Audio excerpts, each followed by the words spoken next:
You have to be a little crazy. You have to be able to put your face where somebody's not gonna put their foot.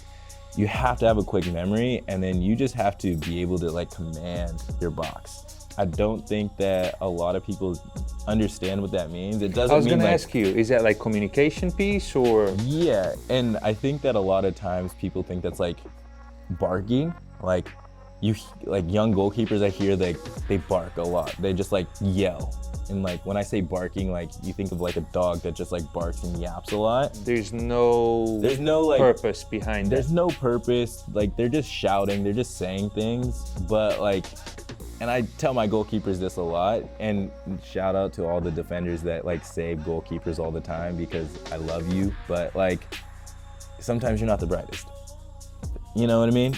It is what it is. If I tell you to go stand on the post, you stand like 2 feet off the post. If I tell you to stand like on the 6, you stand off the 6. So it is what it is. But like when we talk to defenders or people on the field, like they don't want to hear what they should do. They just need to hear what needs to happen. And so, and a lot of the times if they hear barking, they just tone it out. So what I've turned into telling my goalkeepers is have a conversation with them. That's good. You know what I mean? Yeah. Nothing ever really needs, like you're more times than not, your goalkeeper and your back line is never really gonna be more than 20 yards away from each other or 30 yards away from each other. And so you don't need to be at a shouting pace. And if you're shouting at somebody, I mean, when my mom's shouting, half the time I just don't hear anything. Yeah. You know what I mean? Yeah.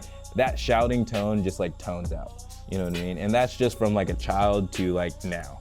You know what I mean? So if, regardless of who's shouting, you just tone out. But if you change that to a conversation, and as like the situation gets to an urgent pace and an urgent need and an urgent moment, you got to change your tone.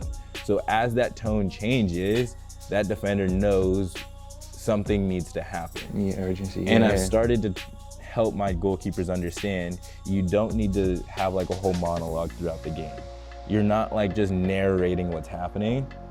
Shorten everything that you say down to like 1 to 3 words. Keywords, yeah. Away, out, keeper, like slide left, drop, flex, whatever your team's is, right? Step up, right? That's all it needs to happen. Yeah. Man on, Yeah. right? You don't need to say much to be really effective as a goalkeeper. Thank you so much for watching, and I really hope you enjoyed this video. And if you did, please subscribe down below. And if you're interested to learn more and watch the full interview, click down here. I'll catch you soon. Have a good one.